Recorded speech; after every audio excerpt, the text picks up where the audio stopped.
Happy Thanksgiving and welcome to Aztecs All In, the podcast that goes all in on San Diego State sports. I'm Louis Weiner along with Steve Perez. The Aztecs college football season winds down while the men's basketball season ramps up. Let's say hello to my partner in podcasting, Mr. Steve Perez. Hey, Steve. Hi, Louis, and hello to everyone checking us out on Aztecs All In. You stop and think about it, no matter what you have going for or against you, always a lot to be thankful for. Steve, much to be thankful for, indeed. Coming up on this edition of Aztecs All In, Brian Dutcher and his squad play in the inaugural Players Era Festival in Las Vegas, going 1-1 against two very good teams.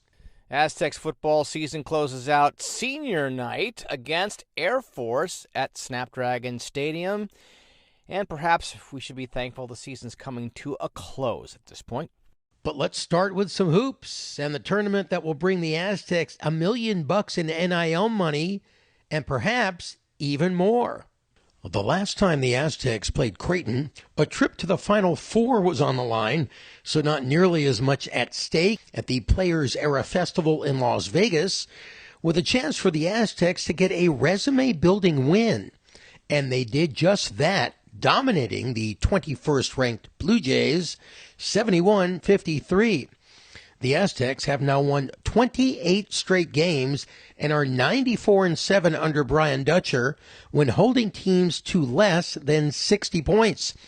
The Aztecs did it with both offense and defense, shooting 48% from the field, including 47% from three, hitting 8 of 17 shots, and holding Creighton to just 34% and just 19% from three. The Aztecs did a great job keeping Creighton's big man, 7'1" Ryan Kalkbrenner, in check. He finished with just 11 points on 5 of 12 shooting. The Aztecs led 32-28 at the half, thanks to a last-second shot by Magoon Gwath, but really poured it on in the second half, with B.J. Davis and Miles Bird playing exceptionally well. They were the Aztecs' top scorers with 18 and 16 points and combined for 5 of the team's 8 three-pointers. The Aztecs shot a scorching 54% in the second half, and on the defensive end, held Creighton to just 3 points in the final 8 minutes and 15 seconds of the game. The Aztecs had 9 blocked shots, and in one sequence in the second half, with about 6 minutes left, Creighton's Pop Isaacs had his shot blocked from behind by Bird, and then after Kalkbrenner grabbed the rebound, Gwath blocked his shot as well. Creighton was playing without senior guard Stephen Ashworth, who the Aztecs know all too well from his time with Utah State, who was out with a bad ankle. B.J. Davis had this to say after the game, courtesy of TBS. Man, just my brothers, the whole team, every player. So big shout out to them for just being mentally ready to go. Big shout out to them. It felt like you guys were passing up good shots for great shots, but for you personally, a career-high 18 points, career-high 8 rebounds. How were you able to be so dominant today? I just woke up with the right attitude, Just got to control what I can, and that's my energy and effort, so I'm going to continue to do that. Tuesday's game was against undefeated Oregon, which went to 6-0 after defeating 23-ranked Texas A&M on Monday, and Steve has more on that one. Thank you, Louis. Glad to hear someone's getting paid for this holiday week. Millions of dollars getting tossed around the Vegas Players Era Festival. Day 2, the Aztecs tip off against the Ducks, fresh off a convincing win over nationally ranked Texas A&M.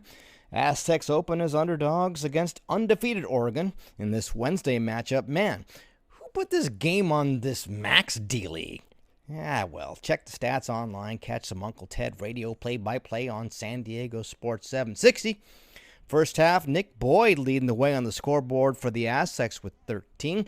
Ducks a little more balance on their side, but T.J. Bamba, their leading scorer, 11 for Bamba, a transfer from Villanova.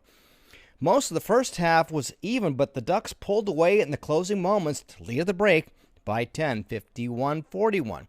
Not a good close by the Aztecs defensively. Second half, the Aztecs pull as close as 4. Ducks able to pull away, build an 8-point lead, and win the second half by the same margin. Final score 78-68. Ducks dominate the boards in this one. They shoot a better percentage from the three-point line, and they get to the free throw line very often in this game. They shot 18 of 26. Aztecs, very few trips to the line, 4 of 8. The bottom line is the Aztecs will not make the championship game.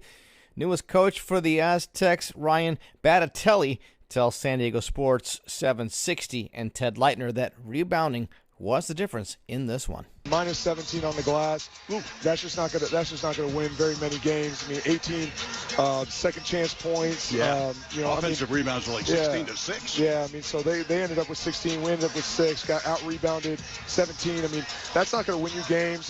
That's not Aztec basketball. Right. I mean, and that's the biggest thing. I mean, we're talking with our team, and Coach Dutch's message to this team that's relatively young and somewhat new is that's not what our standard is. And so trying to live up to our standard and exceed our standard is what we're going to have to do. But we have to be more physical. We have to be a little bit more determined, especially on the glass. We cannot finish a half the way we did. That was the biggest thing. I think they went on a 9-0 run to finish the half. Ended up being a 10-point game at halftime. And with a team, like you said, like Oregon, that's experienced, that's really good, that's extremely well coached, you're just not going to win games that way. And all that being said, we're able to cut it late, and then it's just is offensive rebound here or there, a defensive lapse, whatever it is. And what we said in the Gonzaga game, and similar message today, is the margins are really, really slim against extremely good teams. And so the margin for error and being able to make, you're not going to play mistake-free basketball, but you have to be as good as you can be in the highest level games in order if you want to win. But we're going to have to turn around, have a short memory, and be able to do what we need to do to get a win on Saturday. We're coming out of this thing 2-1, and that's our message to our guys. That's coach's message to our guys, and we're going to have to figure out a way to do it. Lewis, there's a funky formula for who plays in either the third or the fifth place game. It's not a true bracket in this tournament. So how did it all shake out? So, Steve, Oregon finished first in the Power Tournament and will face Alabama, the winner of the Impact Tournament. The Aztecs finished second behind Oregon and will play in the 3 versus 4 matchup Saturday at 4 o'clock against 6th-ranked Houston. So another chance for a quad 1 win, and with the Aztecs finishing at least 4th in the Players Era Festival, it will pocket at least an additional $100,000 in NIL money to go with the $1 million it will get for participating in the tournament. So a lucrative week in Vegas for the San Diego State basketball program. As for football, Sean Lewis's squad will face Air Force Saturday night at Snapdragon, the final game in what's been a disappointing season for fans. And Steve has more on that. Steve? Lewis, 4-7 Air Force in the midst of a 3-game win streak. They're coming off a 22-19 win in Reno against the Nevada Wolfpack and home wins over Oregon State. That one a 28-0 shutout, and Fresno State. Aztecs Falcons tied with identical 2-4 conference records. The alarming thing from here, Lewis, is when you compare how both teams have finished up their games recently. Second half scoring totals last 3 games, it's Air Force 48 points on the scoreboard, San Diego State 24. A number of the Aztecs scores coming when the game's outcome no longer in doubt. Defense has started out strong in most of their games, Lewis, but without any production from the offensive side of the ball, where there have been too many 3-and-outs and settling for field goals in other cases, the game wears on, the defensive depth gets tested, and this week, Lewis, Air Force has an undersized offensive line, as is their custom and habit. It gets under teams low. I've lost count of the number of times throughout the years I've seen Aztec frontline defenders limping away from plays like they've just been bit on the ankle by the neighbor's yappy little terrier. Aztecs granted the home team 3-point favorite spread, an extra half point for, I don't know, senior night good vibrations. So 3.5-point favorite starting out the week in the game set for a Fox Sports 1 kickoff time, 7:30. So they were 3.5-point favorites starting the week in the game set for Fox. God damn it. So they were 3.5-point mark. So they were 3.5-point favorites starting the week in the game set for a Fox Sports 1 kickoff. San Diego stats nationwide. Marquez Cooper, 28th in total offense. The senior running back through 11 games has 1,180 rushing yards, 100 receiving yards, but that yardage comes through 286 plays. Fourth most plays in the nation for any player. Total yards, 1,280. Average per games, he is set at number 28 with 116. So, impressive. And Coach Sean Lewis talked more about his bell cow running back. I mean, there's only 23 people in the history of college football that can say that they've hit 5,000 career yards. And again, it's a testament to who he is. I can't thank him enough for what he's done. I'm probably not sitting here in front of you guys if it's not for him and all the other great players that I've been very fortunate to lead and that have bought into our way of doing things. But, he's an exceptional young man that has made a difference, in my life. And I hope that I've made a small difference in his life. And in one brief season, I think our community, our fans, and our team have felt how special that he is because of how he shows up each and every single day and how he's willing to work so hard. And at the end of the day, he knows and understands that when the lights come on, he's one of our best players and he's got to play at his best, and he answers the call each and every single opportunity that he gets to do that. Those stats impressive, unless, of course, you compare it to a kid who plays for Boise State named Ashton Jeanty, a Heisman Trophy candidate. Per game average of 196 yards a game. And, his team will host the Mountain West Conference Football Championship game Friday, December the 6th. Number 12 Broncos are the best hope for a Mountain West team to make the college football playoffs. At quarterback, Danny O'Neal, 58th in the nation in completion percentage with 62%. Conference rival, Fresno State, has Mikey Keene completing 70% of his passes, 7th in the nation. Bulldogs still have a bowl bid shot if they can defeat UCLA in Pasadena on Saturday. San Diego's bowling hopes, of course, a distant memory, damaged by the early season loss to Central Michigan that featured 2 missed field goals late. The Aztecs' bowl hopes then dealt major damage by losing at home to New Mexico. And it crapped out altogether with the road loss in Vegas to the Running Rebels. Another team nationally ranked, bowl eligible, still angling for a potential college football playoff spot.